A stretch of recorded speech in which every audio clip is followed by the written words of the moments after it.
আজকে আমাদের সঙ্গে উপস্থিত আছেন সাবেক রাষ্ট্রদূত সাকিব আলী, আপনাকে স্বাগত জানাচ্ছি। আমাদের সঙ্গে আছেন এবি পার্টির সাধারণ সম্পাদক ব্যারিস্টার আসাদুজ্জামান ফুয়াদ, আপনাকেও স্বাগত জানাচ্ছি। সাম্রাজ্যের পতন দেখছেন ট্রাম্প, এই বিষয়টি নিয়ে আলোচনা করার আগে আমি আজকে ট্রাম্পের কয়েকটি বক্তব্য উল্লেখ করতে চাই। তিনি একটি সাক্ষাৎকার দিয়েছেন। ডোনাল্ড ট্রাম্প বলেছেন, ইরান যুদ্ধে মিত্ররা যুক্তরাষ্ট্রকে সাহায্য করতে ব্যর্থ হলে ন্যাটোর সামনে খুব খারাপ ভবিষ্যৎ। ফিনান্সিয়াল টাইমসকে দেয়া সাক্ষাৎকারে ট্রাম্প বলেন, মিত্ররা যদি হরমুজ প্রণালী উন্মুক্ত করতে সহায়তা না করে তবে ন্যাটো একটি খুবই খারাপ ভবিষ্যতের সম্মুখীন হবে। ট্রাম্প বলেন, আমরা খুব দয়ালু হয়েছি, ইউক্রেন নিয়ে তাদের সাহায্য করার প্রয়োজন যুক্তরাষ্ট্রের ছিল না। ইউক্রেন আমাদের থেকে হাজার হাজার মাইল দূরে, কিন্তু আমরা তাদের সাহায্য করেছি। এখন দেখা যাক তারা আমাদের সাহায্য করে কি না। ট্রাম্প বলেছেন, যুক্তরাজ্যকে হয়তো ১ নম্বর মিত্র, সবচেয়ে দীর্ঘদিনের সঙ্গী ইত্যাদি হিসেবে বিবেচনা করা হতে পারে, কিন্তু যখন আমি তাদের আসতে বললাম তারা আসতে চাইল না। আরও অনেক কথা বলেছেন ডোনাল্ড ট্রাম্প। তিনি মূলত মিত্রদের সাহায্য চেয়েছেন হরমুজ প্রণালীকে ঘিরে, চীনের দিকেও তাকে বলেছেন, কিন্তু এখনও পর্যন্ত আমরা সেইভাবে রেসপন্স করতে দেখছি না তাদের যে মিত্র আছে। আপনার কাছে কি মনে হয় আসলে এখানে কি তিনি কি সাম্রাজ্যের পতন দেখছেন, তার পাশে কাউকে তিনি পাচ্ছেন? আমরা প্রথম দিকে দেখছিলাম যে আসলে ইরানকে একা বলছিলাম আমরা, এখন কি ইসরায়েল এবং যুক্তরাষ্ট্র একা হয়ে গেছে নাকি? জি, ধন্যবাদ আমার সহ আলোচক, আপনাদের সবাইকে ধন্যবাদ, দর্শক শ্রোতাকে ধন্যবাদ। আমি মনে করি যে সাম্রাজ্য শেষ হচ্ছে, মানে সাম্রাজ্যবাদিতার একটা শেষ আমরা দেখতে পাচ্ছি। উনি এর আগে, আমি ইউক্রেনে একটু পরে আসি, তার আগে উনি যেহেতু জাপান এবং চায়না এই হরমুজ প্রণালী থেকে আসা তেলের উপরে নির্ভরশীল, সেই জন্য উনি ওনাদেরকেও বলেছিলেন।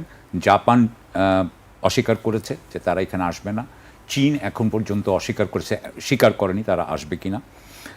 ফ্রান্স অস্বীকার করেছে। ফ্রান্সের রণতরী আপনার পূর্ব ভূমধ্যসাগরে বসে আছে, সুতরাং তারাও হরমুজে আসতে চাচ্ছে না।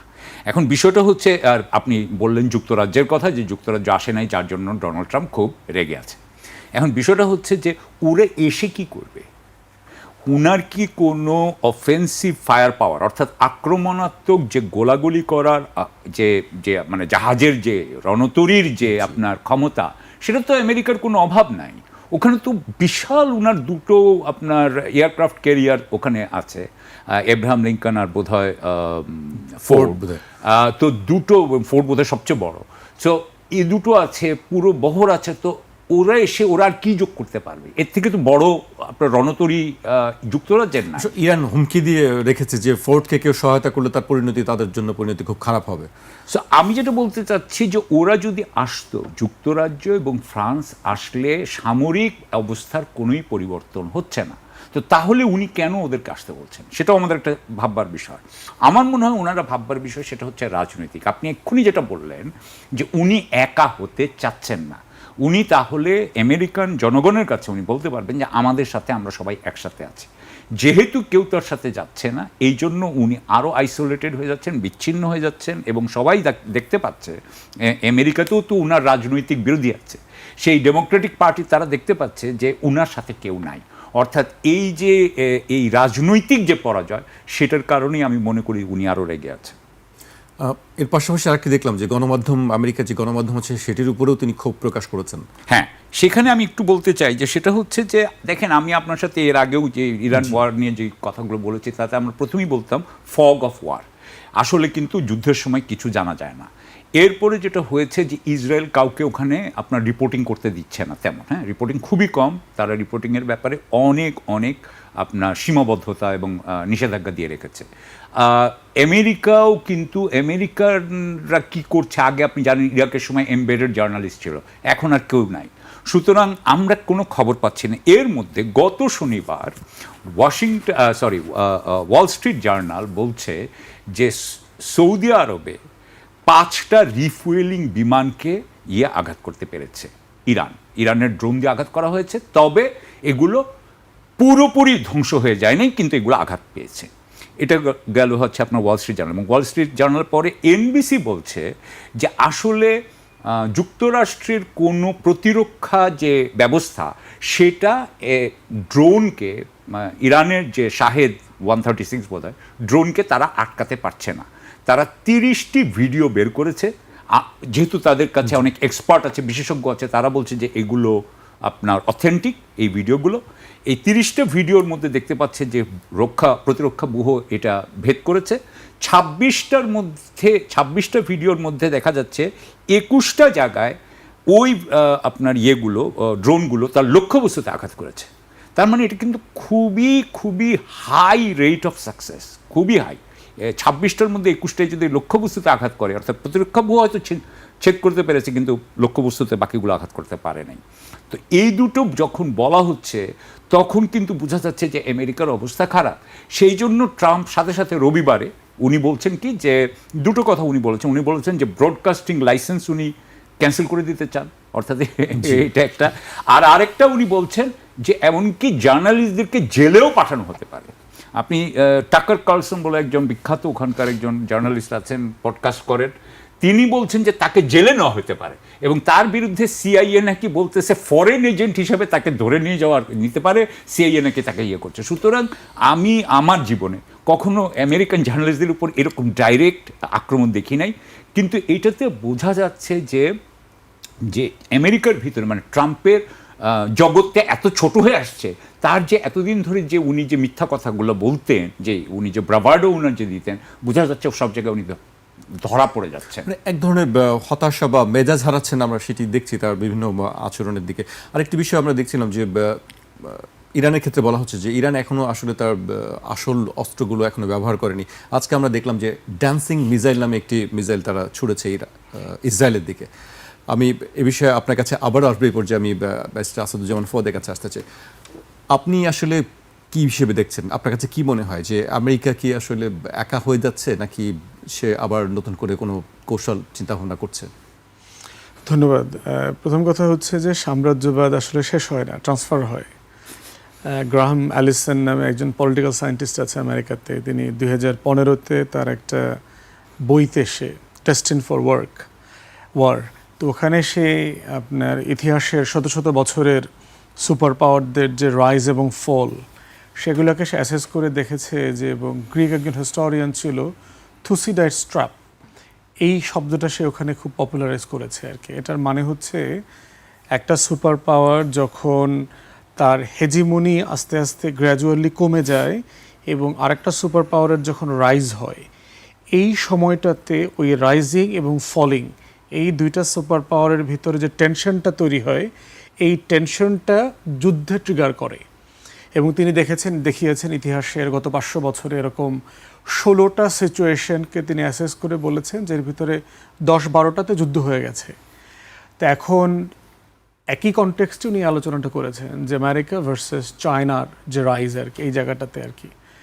এখন প্রশ্ন হচ্ছে যে আমরা আসলে যা দেখতে পাচ্ছি এই টেনশনগুলো কিন্তু এই ক্ষমতার বলয়ের ভারসাম্য নিয়ে, clash of civilization, end of civilization, end of America, এইরকম লেখালেখি কিন্তু গত 30 বছর থেকে 90-এর পর থেকে চলছে কন্টিনিউয়াসলি। পলিটিক্যাল সায়েন্টিস্ট, হিস্টোরিয়ানরা বুঝবার চেষ্টা করছে যে আমেরিকা ইজ ডিক্লাইনিং ফোর্স, এই ফোর্সের পরে কারা কারা রাইজ করবে, কাছাকাছি কারা কারা আছে, পটেনশিয়াল পাওয়ার কারা কারা, ইসলামিক ফোর্সগুলো কিনা, ইসলামিক দেশগুলো কিনা, এবং সেভাবে আইডেন্টিফাই কিন্তু করা হয়েছিল। আপনার পিনাক নামে একটা রিসার্চ থিঙ্ক ট্যাঙ্ক ছিল, right wing, project for new American century. সেই পিনাক কিন্তু আপনার প্রজেক্ট করেছিল যে আগামী দিনগুলোতে আমেরিকার জন্য সবচেয়ে বড় চ্যালেঞ্জের জায়গা হবে মুসলিম ওয়ার্ল্ড কালেকটিভলি, এবং মুসলিম ওয়ার্ল্ডের ভিতরে সবচেয়ে শক্তিশালী পাওয়ারগুলো কারা কারা, পাওয়ার হাউস কারা কারা, ওই দেশগুলোকে আইডেন্টিফাই করা হয়েছে। এই জন্য আপনি দেখবেন যে আমেরিকার পেন্টাগনে আপনার জেনারেল ম্যাকক্লার্ক নামে এক ভদ্রলোক ছিলেন, যিনি তার ইন্টারভিউতে 2001-এর একটা ঘটনাকে উনি নিজের সাথে, উনি পেন্টাগনে গেছেন, তো ওনাকে কোনো একটা কনভারসেশনে বলা হচ্ছে, ওনার জুনিয়র একজন অফিসার বলতেছে, স্যার 7-8টা দেশ তো খেয়ে দেবে এবার, এরকম একটা কথা বলতেছে আর কি। তখনও কিন্তু 9/11 হয়নি। তার ভিতরে এই যে Iraq, Iran, Somalia, Sudan, Libya, Syria, Lebanon, Pakistan, এই দেশগুলো মানে শক্তিশালী মুসলিম দেশ যেগুলো ছিল। তাহলে এই যে হেজিমনির যে আইডিয়াটা, যে আমরা আগামী দিনের পলিটিক্যালি রাইজিং পাওয়ার যেগুলো আছে সেগুলো কিভাবে চ্যালেঞ্জ করব। এর আগে থেকে কিন্তু আপনার 90-এর পরে কিন্তু তারা চায়নাকে স্ট্রিং অফ পার্ল থিওরি দিয়ে তাকে ঘিরে রেখে কিভাবে তাকে চোক পয়েন্টে নেওয়া যায়, চোকিং পয়েন্টে। তো এই এনার্জি চ্যালেঞ্জটা কিন্তু আসলে চায়নাকে চোক করার একটা জায়গা আর কি। এত দূর থেকে চায়না কিন্তু ধরেন দুনিয়ার সেকেন্ডারি মার্কেট বলতে পারেন, পৃথিবীর যত সস্তা জিনিস আছে এগুলো সে বানায়, আমেরিকা ইউরোপের জন্য সে বানায়, এবং এটা বানানোর জন্য তার সবচেয়ে বড় এসেনশিয়াল র ম্যাটেরিয়াল হলো তার এনার্জি। চায়নাতে প্রচুর র ম্যাটেরিয়ালস আছে বানানোর মতো, কিন্তু এনার্জি চায়নাতে নাই। তেল, গ্যাস, এই জায়গাতে তার একটা চোকিং পয়েন্ট আছে, মানে তার একটা দুর্বল জায়গা আছে। এবং এই যে ইরানকে নিয়ে যে খেলার জায়গা, এখানে এর আগেও আপনাদেরকে বলেছি দুইটা স্ট্র্যাটেজিক জায়গা আছে। একটা হলো ইসরায়েলের সিকিউরিটি, আর দ্বিতীয়ত হচ্ছে ইরানকে চোখ করা, তার এনার্জি জায়গাগুলোকে মানে ছোট করে নিয়ে আসা। তো সেই জায়গাতে একবার মনে হচ্ছে যে ইরান অনেক বছর থেকে এটার জন্য সে প্রস্তুতি নিয়ে রেখেছে। এবং যে দেখেন ইরানে নিউক্লিয়ার বোমা বানাচ্ছে, এই সেই যে নাটকের কথা, ইরানের নিউক্লিয়ার প্রোগ্রাম কিন্তু আমেরিকার উদ্যোগে শুরু হয়েছে 1954-এ। এবং আজকে ইরানের এই যে অ্যাটমিক প্ল্যান্ট বলেন, এই যে ইরানের সায়েন্টিস্টরা বলেন, তাদের যে first second generation of scientist সবাই কিন্তু আমেরিকা ট্রেন্ড, তারা লেখাপড়া করেছে আমেরিকাতে, ট্রেন্ড হয়েছে ওখানে। এই জন্যই হয়তো মানে আমেরিকার ধারণা যে তাদের কাছে হয়তো আছে। নিঃসন্দেহে এতদিন এটা হয়ে যাওয়ার কথা, কোথায় লুকায় রাখছে, এই বিষয়গুলো আছে। তাহলে তার যে একটা সেটলার কলোনিয়াল আউটপোস্ট আছে ইসরায়েল নামে, এই আউটপোস্টের সিকিউরিটি এখানে একটা বড় ব্যাপার। তারপরে রাইজিং সুপার পাওয়ার হিসাবে একদিন ধরে যে শিয়া সুন্নি বিরোধটাকে সে ওখানে জিয়ে রেখেছে, এটাকে কিন্তু চায়না রেজলিউশন করার চেষ্টা করেছে। দেখবেন যে অনেক প্যালেস্টাইন ইস্যুতে ইরানকে কাছে নিয়ে আসা, টার্কিকে কাছে নিয়ে আসা, সৌদি আরবকে কাছে নিয়ে আসা, কাতারের সাথে আমিরাত এবং সৌদি আরবের যে একটা দূরত্ব তৈরি হইল, এই দূরত্বটাকে গুছায়া দেওয়া, এগুলো কিন্তু চায়না খুব গুরুত্বপূর্ণ ক্রিটিক্যাল রোল প্লে করেছে। অতএব সেই জায়গাতে রাইজিং সুপার পাওয়ার হিসেবে চায়নার এই যে মিডিয়েট করার ক্যাপাসিটি, এই ক্যাপাসিটিগুলো তার জন্য ক্ষতিকর, কারণ এটা ইসরায়েলের সিকিউরিটিকে এনশিওর করতে পারবে না। তো এখন প্রশ্ন হচ্ছে চায়নাকে আর কিভাবে ছোট করে রাখবে, তাকে চোকিং পয়েন্টে আঘাত করা, এই জায়গাটাতে যেখান থেকে তার ধরেন মানে ইরানের সবচেয়ে বড় এক্সপোর্ট মার্কেট হচ্ছে চায়না, রাশিয়াও, ইন্ডিয়াও কিছু কেনে আপনার অবৈধ মার্কেটের জায়গা থেকে। তো সেই জায়গাটাকে কন্টেইন করার জায়গা। আমেরিকার জায়গাতে প্রবলেম হচ্ছে ট্রাম্পকে কিন্তু মানুষ ভোট দিয়েছে এন্টি ওয়ার পজিশন থেকে, ট্রাম্প যুদ্ধ বন্ধ করে। ট্রাম্প কিন্তু খুব মানে বোস্ট করতো নিজের সম্পর্কে, আমি কোনো যুদ্ধ লাগাই না, আমি সবসময় শান্তি চাই। দেখবেন যে আগের বর্ষে নর্থ কোরিয়াতে গেছে স্টুপিডলি আর কি, যেটা নর্মালি কেউ করে টরে না, কোনো অ্যাচিভমেন্ট নাই ওখানে, এগুলো করবার চেষ্টা করেছে। এরপরে হচ্ছে দেখেন এইবারে এসে আসলে যুদ্ধে চলে গেছে। এবং আমার কাছে মনে হয়েছে এটা ট্রাম্পের কোনো প্ল্যান বিষয় না। মার্কো রুবিও, তার যে ফরেন সেক্রেটারি আছে, সে কিন্তু মুখ ফসকে একটা কথা বলে ফেলেছে, we have been taken into war, এরকম একটা কথা আর কি, যে ইসরায়েল আমাদেরকে ফুসলায়া ফাসলায়া এই যুদ্ধে ঢুকায় নিয়ে গেছে, এটা আমাদের অরিজিনাল যুদ্ধে যাওয়ার প্ল্যান ছিল না। তো এখন ইসরায়েলি লবি যেহেতু ভেরি স্ট্রং, সাকিব ভাই লম্বা সময় ওখানে কাজ করেছেন, ওখানে আইপ্যাকের মতো অর্গানাইজেশন আছে, তারপরে ডিফেন্স লিগ আছে, আইডিএফের মতো সংগঠন, খুবই পাওয়ারফুল জুইশ জায়নিস্ট লবি আছে। এই লবিগুলো এত পাওয়ারফুল যে আপনি ওর কথা না শুনলে আপনার ইনফ্লেশন মার্কেটে হাত দেবে, আপনার ইন্টারেস্ট এলোমেলো করে দেবে, মনিটারি পলিসি এলোমেলো করে দেবে, মিলিটারি ইন্ডাস্ট্রিয়াল কমপ্লেক্সে ঝামেলা করবে। তার প্রচুর হাত আছে, ইনস্ট্রুমেন্ট আছে, দেবী দুর্গার মতো তার 10টা হাত আছে আমেরিকার অ্যাডমিনিস্ট্রেশনে কাওয়াস লাগানোর। তো এই জন্য প্রশ্ন হচ্ছে যে সাম্রাজ্যবাদ তো চলে যাচ্ছে না, ইরান একটা রাইজিং সাম্রাজ্যবাদ, সে তার সুন্নি পপুলেশনকে কীভাবে ট্রিট করে, সে দেখবেন প্রক্সি ওয়ার খেলতেছে এখানে, সিরিয়াতে যত শিয়া কমিউনিটি আছে, ইরাকে, লেবাননে, লিবিয়াতে, তারপরে সৌদিতে, ইয়েমেনে, বাহরাইনে, সব জায়গায় কিন্তু প্রক্সি খেলতেছে। তাহলে ইরানেরও কিন্তু একটা মানে এম্পিরিয়াল একটা অ্যাম্বিশন আছে, সে মনে করে যে আমি হচ্ছি শিয়াদের মানে সৌদি আরেবিয়া, সো আমি, আমার একটা দায়িত্ব আছে তাকে প্রোটেক্ট করা, তাকে সেফগার্ড করা, তাকে এম্পাওয়ার করা। যেহেতু আপনার ইরাকে শিয়ারা মেজরিটি,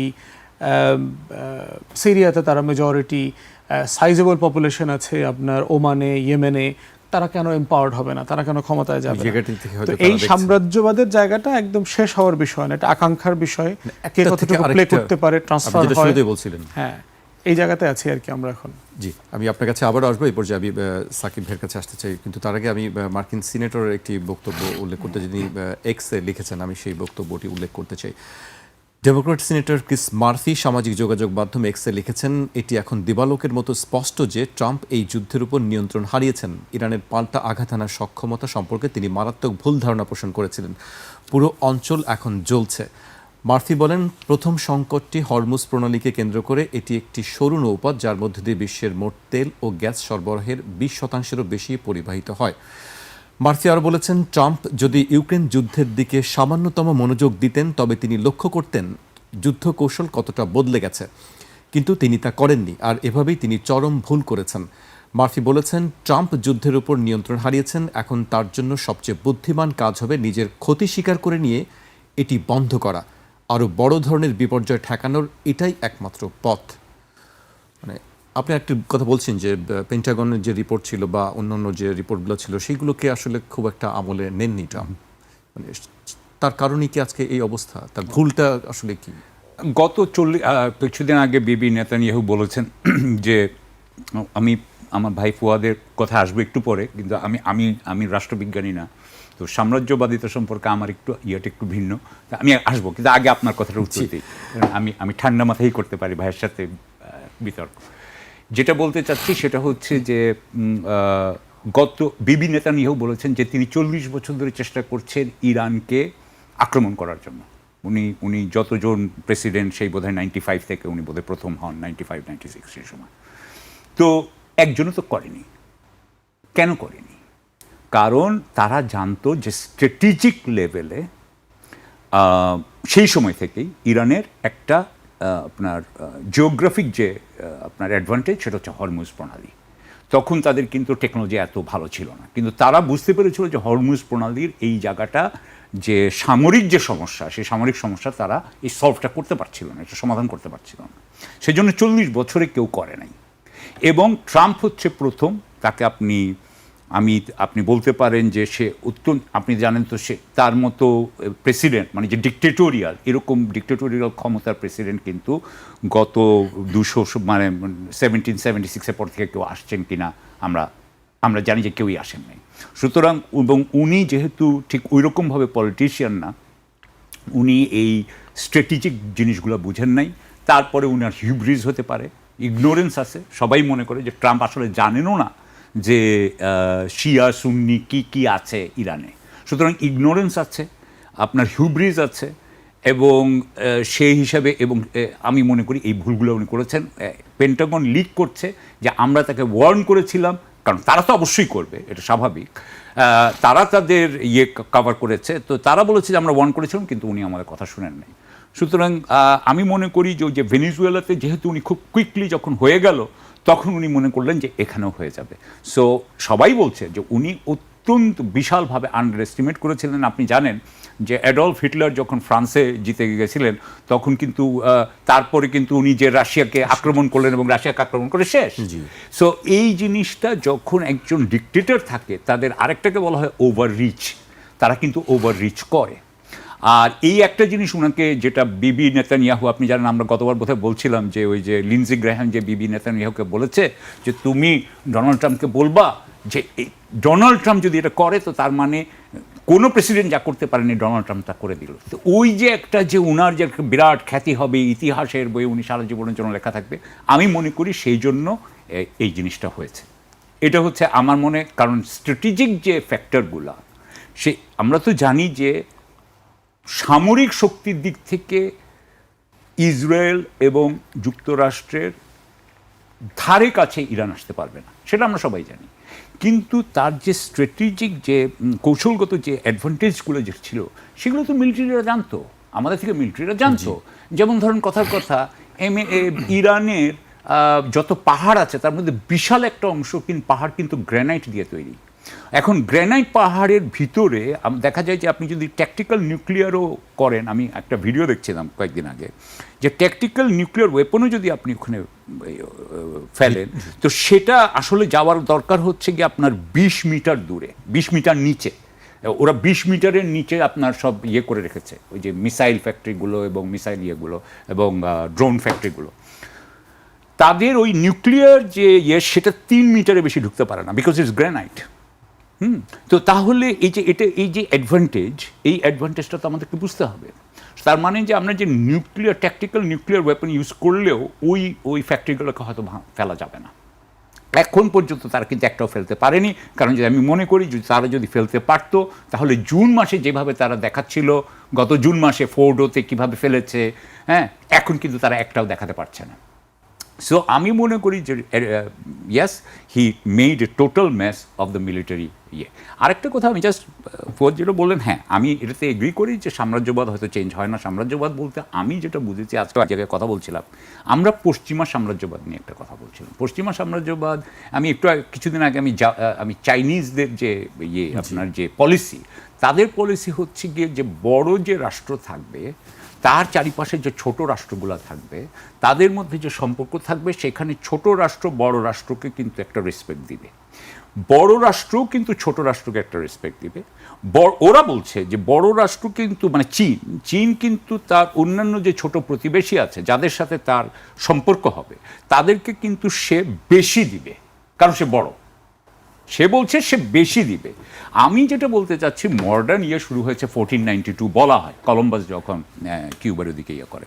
সো আমি পশ্চিমা যে সাম্রাজ্যবাদ দেখি সেখানে কিন্তু বেশি দেওয়া নাই, সেখানে সব শুষে নেওয়ার কথা। হ্যাঁ, তো আমি উপনিবেশবাদ বলতে বা সাম্রাজ্যবাদ বলতে আমি উপনিবেশবাদের সাথে হয়তো বা আমি করেছি, কারণ I am not a political scientist, but আমার কাছে মনে হচ্ছে আমি সেই ইয়েটা করতে চাচ্ছি। আমি যেটা মনে করি যে চীন এবং ভারত যখন পৃথিবীর সবচেয়ে বড় দুটো অর্থনীতি ছিল, যখন ইউরোপ এদিকে আসে নাই, তখনকার সময় ডেসপটিজম ছিল, কিন্তু এই ধরনের মডার্ন টাইমে যে ধরনের এক্সপ্লয়টেশন হয়ে থাকে সেটা হয়নি। আমি মনে করছি যেটা যে 1492 থেকে যে ওয়েস্টার্ন যে অ্যাসেন্ডেন্সি ডমিনেশন, সেই ডমিনেশনের শেষ হতে যাচ্ছে, এটা আমার মতে আমি মনে করি। এবং তার মধ্যে আমি আজকেই দেখতেছিলাম ফরিদ জাকারিয়ার একটা ছোটই, সেখানে সে বলতেছে যে 1880 থেকে 1920-এ ইউকের যে অবস্থা ছিল ব্রিটেনের, ঠিক একই অবস্থা এখন সে দেখতে পায়, অথবা কাছাকাছি, যে সেই সময় তারা ছোট ছোট কতগুলো যুদ্ধ নিয়ে ব্যস্ত হয়ে পড়লো।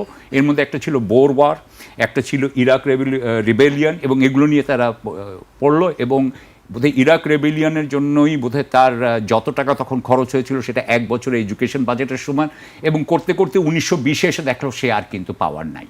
এবং ফরিদ জাকারিয়া যে একজন নিওকন, সে কিন্তু ভাবতেছে, সে মনে করছে যে America is making the same mistake, যে it is getting into this smaller wars while China is taking advantage of it. এবং তেলের ব্যাপারে একটা কথা, যে চায়না দেখেন, চায়নার কি তেল লাগবে বলছে, আমেরিকা যেটা বলছে, আজকে এখন কি হয়েছে জানেন, যে এখন তেলের দাম বেড়ে গেছে না, 363 গ্যালন হয়ে গেছে না। এখন আমেরিকাতে সবচেয়ে মজা পাচ্ছে যাদের ইলেকট্রিক ভেহিকেল, এবং ইলেকট্রিক ইভিতে আপনি জানেন যে who is at the top, China. হ্যাঁ, চায়নার সাথে কারোর তুলনা হয় না। সুতরাং এই যে তেলের সেখানে কিন্তু চায়নার আরেকটা হচ্ছে, লাভ হচ্ছে। সো এইটুকু বলি। আমরা যেটি দেখছিলাম যে ক্রিস মার্ফির বক্তব্য আমরা দেখছিলাম, তিনি সেখানে বেশ কয়েকটি কথা বলেছেন। আরেকটি আমরা দেখছি যে ইসরায়েল থেকে আজকে বলা হয়েছে যে 3 সপ্তাহের প্রস্তুতি তাদের আছে, আরও 3 সপ্তাহ তারা লড়াইটা চালাবে। আপনার কি মনে হয় যে ট্রাম্প আসলে এখন কি করতে পারে? তিনি কি বলবেন যে আসলে আমরা জিতে গেছি, যুদ্ধ শেষ, নাকি আর কিছু তার কৌশল আছে? সাকিব ভাই ফগের কথা বলছেন, ফগ অফ ওয়ার।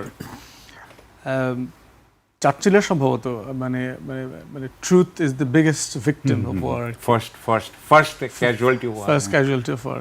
চার্চিলের কথা সম্ভবত অন্য কারো হতে পারে, বাট মানে মানে কথাটা এরকম আর কি, যে এখন আসলে 3 দিনের রসদ আছে না 7 দিনেরটা আছে, নেতানিয়াহু বেঁচে আছে, মরে গেছে, ওর ভাই মরে গেছে, সব পক্ষ, আমেরিকা বলেন, ইরান বলেন, সবাই হচ্ছে কনভেনিয়েন্টলি যে ফ্যাক্টগুলো বললে স্ট্র্যাটেজিক পারসেপশনকে অ্যাড্রেস করা যায় সেই জায়গাগুলোই বলছে।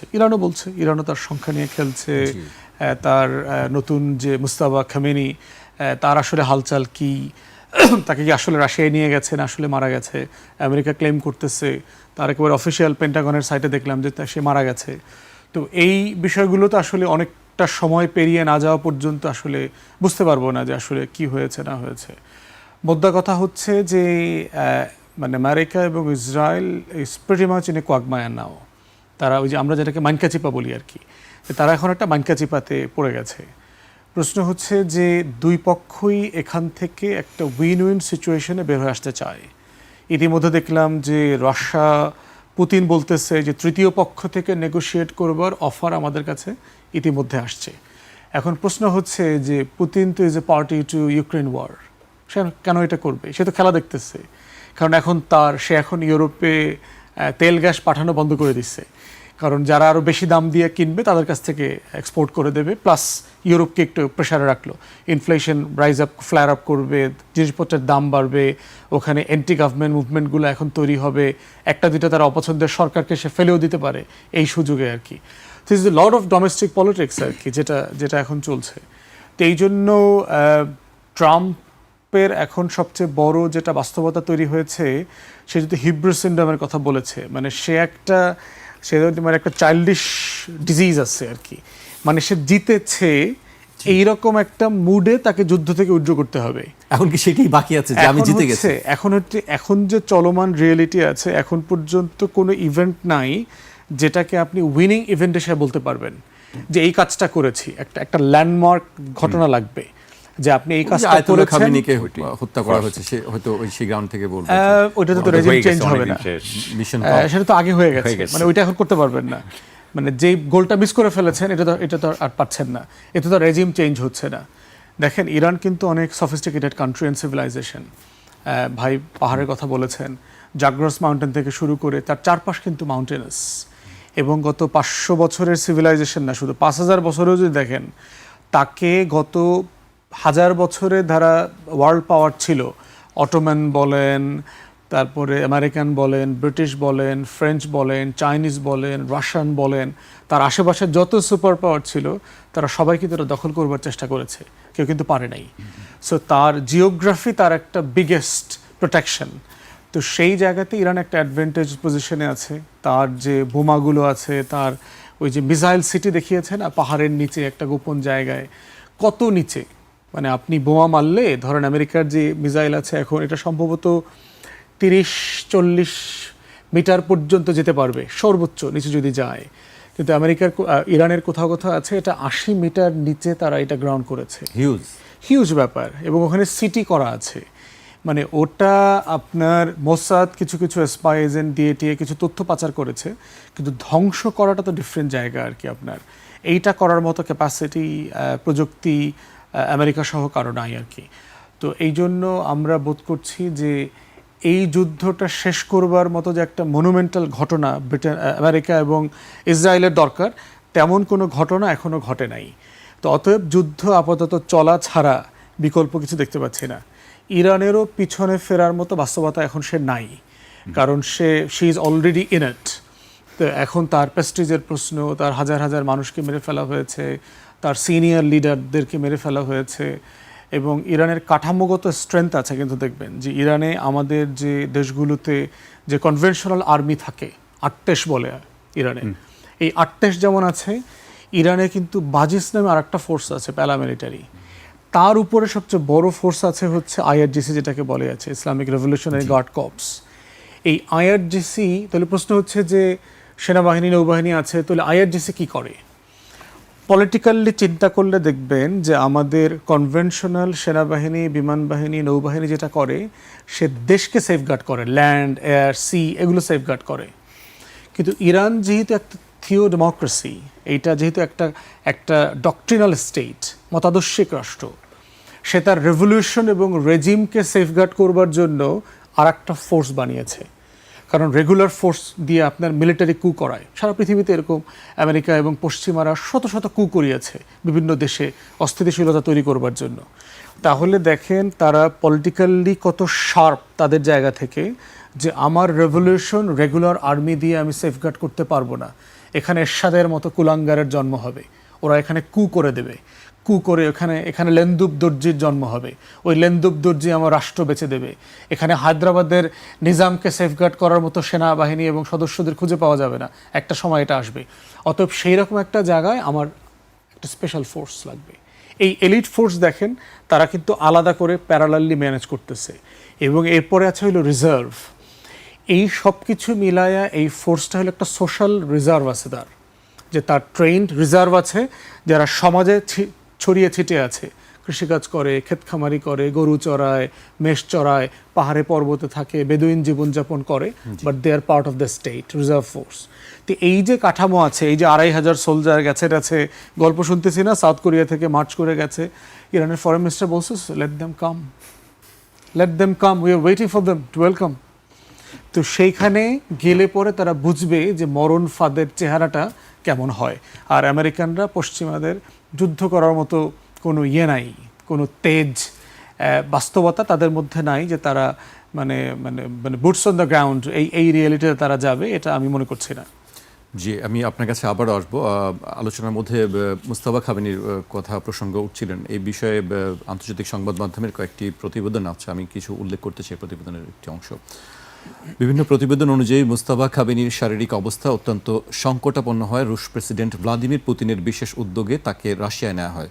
অত্যন্ত গোপনীয়তার সাথে একটি রুশ সামরিক বিমানে করে তাকে মস্কো পাঠানো হয়েছে। ব্রিটিশ সংবাদ মাধ্যম দ্য ডেইলি মেইল আল জারিদার বরাতে জানিয়েছে, মোস্তফাকে বর্তমানে পুতিনের একটি প্রেসিডেন্সিয়াল প্রাসাদে রাখা হয়েছে এবং সেখানেই তার পায়ে একটি সফল অস্ত্রোপচার সম্পন্ন হয়েছে। এটি বিভিন্ন গণমাধ্যমের খবর। এটি সম্পর্কে আসলে কোনো দেশ থেকে আমরা এটির সত্য মিথ্যা আমরা যাচাই করতে পারিনি। আপনার কাছে কি মনে হয়, রাশিয়া আরেকটি কথা বলছেন যে রাশিয়া আসলে খেলা দেখছে? তা তো অবশ্যই রাশিয়া খেলা দেখে। আর ডেইলি মেইল হচ্ছে একেবারে রাইট উইং আপনার আমেরিকা, ইউকের। জি, আমার ভাই ফুয়াদ সবচেয়ে ভালো জানে। তারা তো কিয়ার স্টারমারের থেকে ডোনাল্ড ট্রাম্পের বেশি সাপোর্টার। সো আই মানে আমার আরও যদি দিতে হতো, তো যাই হোক সেটা আরেক বিষয়। কিন্তু রাশিয়ার ভূমিকা এই ক্ষেত্রে, রাশিয়া তো খুবই লাভবান হয়েছে, যেটা বলল অর্থনৈতিকভাবে, যেহেতু এখন আপনার তেলের দাম অনেক বেড়ে গেছে, এখন তো তার উপরে নিষেধাজ্ঞাও নাই, নিষেধাজ্ঞা উঠিয়ে দেওয়া হয়েছে, আমেরিকা উঠিয়ে দিয়েছে। ইউক্রেনের ব্যাপারে, ইউক্রেনে যে সমস্ত অস্ত্রশস্ত্র যেহেতু সেগুলো এখন সব ইসরায়েলের দিকে যাচ্ছে, ইসরায়েল যাচ্ছে বা ইরানের বিরুদ্ধে ব্যবহার হচ্ছে। সুতরাং এবং আমেরিকার সাথে ইউরোপের এই যে আমরা যেটা দিয়ে শুরু করেছিলাম যে ন্যাটো বলছে ন্যাটোর জন্য খারাপ হবে, অর্থাৎ ইউরোপ এবং আমেরিকার মধ্যে যে গ্যাপ, যে ব্যবধান, সেটা আরও বাড়লে তার মানে হচ্ছে যে ইউক্রেনের যুদ্ধ আরও, ইউক্রেনের অবস্থা আরও খারাপ হবে। কারণ নিশ্চয়ই পুতিন মনে করে না যে জার্মানি, ইউকে এবং ফ্রান্স আমেরিকার মতো সাপোর্ট দিতে পারবে, তাদের সেই অবস্থা এখনও হয় নাই। সো আমি মনে করি যে ইউরোপের, বিশেষ করে যে ইউরোপের উনার এলাকায়, পুতিনের এলাকায় অবশ্যই পুতিনের সবচেয়ে বেশি লাভ হয়েছে। পুতিনের কিছুই করতে হয়নি এবং পুতিন এখানে কি করছে, আরও কি করছে, সে প্রক্সি যুদ্ধ হচ্ছে। কারণ আমরা জানি যে সে আপনার ইন্টেলিজেন্স দিচ্ছে, প্রোভাইড করছে ইয়েকে। আমি সেদিন দেখলাম যে ডিমোনা যে আপনার নিউক্লিয়ার রিঅ্যাক্টর যেখানে, সেখানে ইসরায়েলে, সেখানকার আপনার ওই প্রত্যেকটা জায়গাতে একটা করে বিদ্যুৎ কেন্দ্র থাকে আবার এইসব জায়গায়। তো ওই বিদ্যুৎ কেন্দ্রেও সে বোম ফেলছে, আপনার ড্রোন ফেলেছে। সো সব জায়গায় এইটা নিশ্চয়ই দিয়েছে আমি মনে করি আর কি। এখন রাশিয়া ইউএস থেকেও বলছে যে রাশিয়া তাকে সহায়তা করছে এবং চায়নাও তাকে সহায়তা করছে বলা হয়, কারণ চায়নার বাইডু যে আপনার যে সিস্টেম, যে স্যাটেলাইট সিস্টেম, সেটাও ইরান পায়। সুতরাং আমি সেদিক দিয়ে বলবো যে রাশিয়া অবশ্যই সবচেয়ে লাভবান। তবে আমি একটু আগে, কিছুদিন আগে এক জায়গায় বলেছিলাম যে ইরান সবচেয়ে বেশি লাভবান হবে যদি তারা হারাতে পারে, মানে কিন্তু ইয়াস কারেক্টলি, কারণ ইরান যদি এই যুদ্ধ যদি শেষও হয়, ইরানের উপরে কিন্তু ঝুঁকি কমবে না, এটা আমি মনে করি। হ্যাঁ, ঝুঁকি কিন্তু শেষ হয়ে যাবে না। সুতরাং সবচেয়ে বেশি লাভবান হয়তো বা আপনি যদি মনে করেন হয়তো বা রাশিয়ারই হচ্ছে। আপনি যেই প্রশ্ন ফুয়াদকে করলেন, আমি সেই ব্যাপারে আরেকটা কথা বলতে চাই যে যুদ্ধ শেষ কীভাবে হইতে পারে। আমি আজকে একটা জিনিস দেখলাম যে আপনার আগামীকাল আমেরিকার স্টক মার্কেটে কিন্তু একটা ধস নামবে, অ্যাটলিস্ট সকালবেলা। হ্যাঁ, তারপরে ওটা কি হবে আমরা, আপনি আগে বলেছিলেন যে কয়েকজন ব্যক্তির উপরে নির্ভর করছে যে যুদ্ধ। আমি এর আগে আপনার অনুষ্ঠানে বলেছিলাম, আমি আজকে দেখলাম যে সেটা হচ্ছে যে অপশন ট্রেড বলে। কারণ যারা আপনার ইনভেস্ট করে, স্টক ইনভেস্ট করে, তারা করে কি অনেক সময় যে আপনার টাকা ধার করেই করতে হয়। হ্যাঁ, টাকা ধার করে তারা কিনে, যদি ওই স্টকটা পড়ে যায় তখন তাদেরকে ওই স্টক বিক্রি করে তাদের টাকাটা ফেরত দিতে হয় ব্যাংকে। তো ব্যাংকে টাকা ফেরত দিতেই হবে তখন, সেই সময় যে মার্জিন কল বলে। সো যেটা বোঝা যাচ্ছে যে আগামী আর কিছুক্ষণ পরেই খুলবে, এখন তো পর্যন্ত বন্ধ, খুললে এটা একটা ধস নামতে পারে। যদি ধস নামে, I am not an expert on the market, যদি ধস নামে তখন আমরা হয়তো দেখব যে কিছু চাপ প্রেসিডেন্টের উপরে আসবে। আমি আপনাকে আগে বলেছিলাম যে এই ব্যবসায়ীরাই সবচেয়ে বড় তার উপরে একটা প্রভাব ফেলতে পারে। তারা যদি তাকে তার উপরে প্রভাব ফেলে তখন যদি তারা তাকে ইয়ে করতে পারে। এখানে আরেকটা কথা বলা দরকার যে আসলে যদি স্ট্র্যাটেজিকভাবে চিন্তা করতো আমেরিকা, তাহলে ইরানের সাথে কিভাবে যুদ্ধ করা উচিত ছিল। আমেরিকা আমার মনে করি স্ট্র্যাটেজিক চিন্তা করলে আপনি তো চিন্তা করবেন যে আপনার যে শত্রু বা আপনি যার সাথে যুদ্ধ করছেন তার দুর্বলতাটা কোথায়, আপনি তো তার দুর্বল জায়গায় আঘাতটা করবেন। তো আমি যা বুঝি যে এই ইয়ের যেটা দুর্বল জায়গা, মানে আপনার ইরানের যে সরকারের যে দুর্বল জায়গা, সেটা হচ্ছে যে তার জনগণের সাথে তার কিন্তু একটা বিরাট জনগণের একটা বিরাট অংশের সাথে কিন্তু তার ঝামেলা আছে, তার কিন্তু রাজনৈতিক সমস্যা আছে। সুতরাং ওইসব জায়গায় যদি কোনো ধরনের ইনসার্জেন্সি সৃষ্টি করা যেত, অর্থাৎ কোনো মুক্তিযুদ্ধ টাইপ যদি সৃষ্টি করা যেত, এবং এটা ওই আজেরিকে দিয়ে হবে না, বা এটা আমি মনে করি না কুর্দদেরকে দিয়ে হবে, এটা করতে হবে কিন্তু শিয়া মুসলিমদেরকে দিয়েই করতে হবে। হ্যাঁ, যারা হয়তো বা কিছুটা লিবারালিজম চাচ্ছে, যারা হয়তো বা ইসলামিক রেভলিউশনে অতটা বিশ্বাস করে না, বিশেষ করে এখনকার ইয়াং জেনারেশন। যদি তাই হয়ে থাকে তাহলে তাদেরকে যদি ব্যবহার করা যায়, করলে কি হবে, ইরানের উপরে কিন্তু একটা ঝামেলা কিন্তু চলতেই থাকবে। আমি যেটা ভাবছি যে আমি যে কথাটা বলছি, অবশ্যই সেখানকার জেনারেলরা, ইউএস জেনারেলরা যদি ট্রাম্পকে এটা বুঝাইতে পারে যে আমরা এই কাজ করে আগামী 2 বছর বা 3 বছরের মধ্যে ফেলতে পারবো, আমার মনে হয় যে that might B A scenario, যে ওই সময় ওই অবস্থায় চিন্তা করে যে আমরা এরপরে ইনসার্জেন্সিতে যাচ্ছি, আপাতত আমি আমার স্ট্র্যাটেজিক্যালি উইথড্র করলাম, কারণ দিস ইজ দ্য বেস্ট ইয়ে টু ডু, এবং আমরা তাদেরকে দুর্বল করে দিয়েছি, এখন ইনসার্জেন্সি করলে তার জন্য অনেক ইজিয়ার হবে। এরকমভাবে একটা যুক্তি সাজিয়ে তারা হয়তো বেরোতে পারে, কিন্তু সেটা আমরা যতক্ষণ না মার্কেটের অবস্থা না বুঝবো ততক্ষণ হবে না। জি, এবার আমি একটু দক্ষিণ এশিয়ার দিকে আসতে চাই। আফগানিস্তান পাকিস্তান প্রসঙ্গ একটু আলোচনা করতে চাই। আফগানিস্তানে রাতভর বিমান হামলা চালিয়েছে পাকিস্তান। ইসলামাবাদ দাবি করেছে দক্ষিণ কান্দাহার প্রদেশে তালিবান ও জঙ্গি গোষ্ঠীর গুরুত্বপূর্ণ সামরিক স্থাপনা এবং সন্ত্রাসী আস্তানা লক্ষ্য করে এই অভিযান চালানো হয়েছে। এই ঘটনাকে কেন্দ্র করে দক্ষিণ এশিয়ার এই দুই প্রতিবেশী দেশের মধ্যে উত্তেজনা এখন চরম আকার ধারণ করছে। এই দুই দেশ অনেকটা বলা হচ্ছে যে যুদ্ধের দ্বার প্রান্তে, সেরকম কোনো কিছু কি শঙ্কা দেখছেন যে আফগানিস্তান পাকিস্তান? এটা আসলে ইসরায়েল ইরান কনফ্লিক্টের এক্সটেনশন। আপনার খেয়াল আছে কি না, মানে মোদি কিন্তু একদিনের জন্য ইসরায়েলে গিয়েছিল।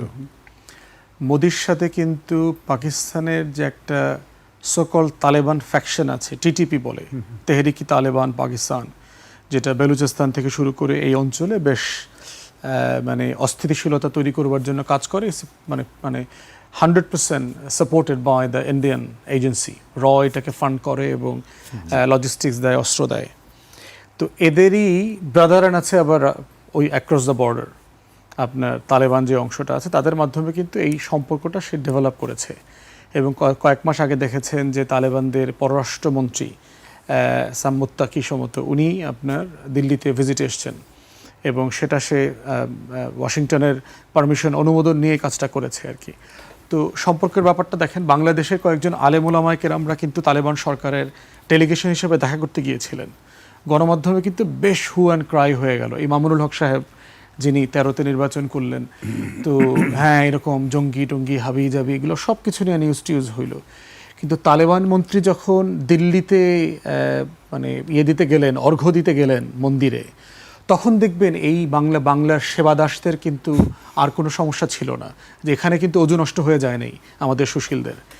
তো দ্যাটস এ ডিফারেন্ট ডিসকাশন। তখন যেটা হয়েছে, মোদিকে ইসরায়েলে ডেকে নেওয়া হয়েছে, ডেকে নিয়ে দেখবেন কেনেসেটে একটা তাকে বক্তব্যের ব্যবস্থা করা হয়েছে যে মানে আমরা হইলাম মানে ইসরায়েল হলো কে যেন ফাদার আর কে যেন মাদার একটা বলছে আর কি, যে আমরা ফাদারল্যান্ড, এটা হলো মাদারল্যান্ড, এরকম আর কি। তো এটা নিয়ে বাজে ট্রল হয়েছে প্রচুর আর কি, যে কে কাকে জন্ম দিয়েছে। তো এখন আমার কাছে মনে হয়েছে স্বামী স্ত্রীর মতো আমাদের মোমেন যেটা বলেছে, আর নরেন্দ্র মোদী বলছে Israel is the fatherland and they are the motherland. আচ্ছা, so you know who is higher. তো রাইট। সো আমার মনে হয় যে এটা যেহেতু আগে থেকে জানতো, এই জন্য মোমেনকে আগেই বলে দিয়েছিল। তো মোমেন হচ্ছে বাপ মাতে গোলায় ফেলছে আর কি। তো যেটা হয়েছে যে, এবং দেখবেন কেনেসেট থেকে ফিরে এসেই আসার পরের দিনই আপনি দেখবেন যে প্রায় সীমান্তে 19-20টা পয়েন্টে তালেবান পাকিস্তানকে অ্যাটাক করছে। তখন পাকিস্তানের রিটালিয়েট করা ছাড়া সিম্পলি তার হাতে কোনো অপশন নাই।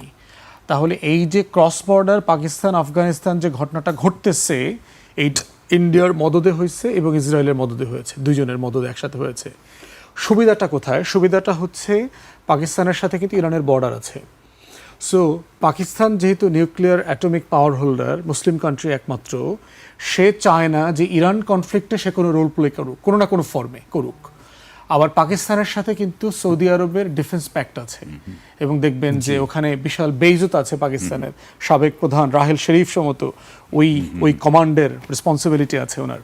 তো সেই জায়গাতে দেখেন পাকিস্তানকে কি একটা মাইনকাচিপা সিচুয়েশনে ফেলে দিয়েছে। আবার ওখানে সৌদি আরবে অ্যাটাক করেছে, যদিও সম্ভবত ওই ডিফেন্স প্যাক্টে ছিল যে কোন ধরনের অ্যাটাককে ডিফেন্ড করবে পাকিস্তান, করবে না, এরকম যে ইরানে অ্যাটাক করার জায়গাতে। তো সেই জায়গাতে এই জিনিসটা কিন্তু পুরোপুরি এই ইন্ডিয়া এবং ইসরায়েলের যৌথ প্রযোজনা। এর মাঝে কি হয়েছে দেখেন, আপনার প্যাসিফিকে ইন্ডিয়া এবং ইরানের যৌথ নেভাল ছিল, ড্রিল চলছিল। এইটা যখন ফিরতি ছিল, এই জাহাজটা যখন মানে ইরানের দিকে ফিরছিল, তখন কিন্তু ইরান এই ফিরতি জায়গাটা ইন্ডিয়া তখন ওয়াশিংটনকে জানায় দেওয়ার পরে কিন্তু ওই শিপে তখন অ্যাটাক করে, অফ শ্রীলঙ্কা, অফশোরে করেছে আর কি, শ্রীলঙ্কার কাছাকাছি একটা জায়গাতে, এবং করে ওখানে 82 জন নাবিক সম্ভবত যারা ছিল সবাইকে মেরে ফেলছে এবং তাদের লাশ এখন শ্রীলঙ্কা পোস্টমর্টেম করে ফেরত দিচ্ছে। তার সুপ্রিম কোর্ট পর্যন্ত যেতে হয়েছে তার লাশ ফেরত দেবে কি দেবে না এইসব বিষয় নিয়ে। তাহলে দেখেন যে ইন্ডিয়া ইতিমধ্যে এই গেমগুলো প্লে করছে।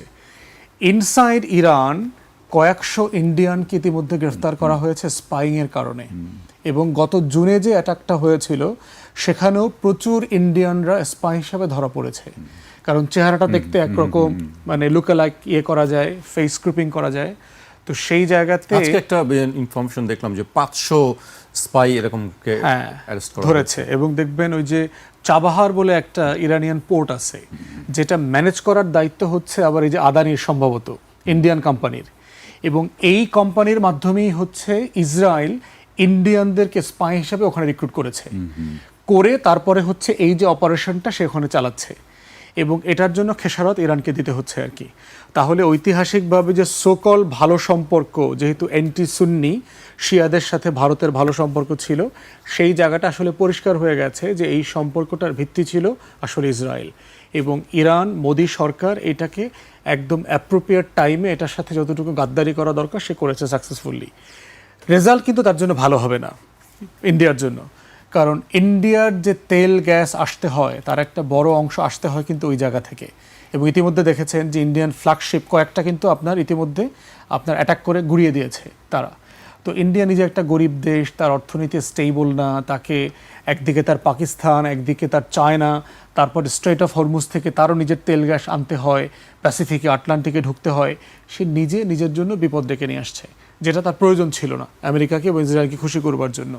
তো আমরা বোধ করছি এটা আমাদের জন্য লেসন, যে আসলে আমাদের শত্রু সাপেক্ষে রাষ্ট্র গঠন এবং এই যে জ্বালানি আনার 5000 টন জ্বালানি আমরা যে ইন্ডিয়া থেকে আনবার সিদ্ধান্ত নিয়েছি, এটা কৌশলগতভাবে কতটা সঠিক সিদ্ধান্ত হয়েছে সেটা এই বাস্তবতায় সরকারকে কোয়াইটলি নীরবে এটা বিবেচনা করতে হবে, রিভিউ করতে হবে, কারণ এটা লং টার্মে আমার এনার্জি ডিপেন্ডেন্সি এবং এনার্জি যে সিকিউরিটি এটাকে বিপদে ফেলছে কিনা এই গ্লোবাল রিলেশনশিপের যে মেরুকরণ হচ্ছে সেই বাস্তবতায়। অতএব সেটা আমাদের জন্য ভাবনার বিষয়। জি, আমি শেষ করব। আপনি এই রিজনের যে কথাগুলো আমরা শুনছিলাম ব্যারিস্টার ফুয়াদের কাছ থেকে, আপনি আসলে কিভাবে দেখছেন?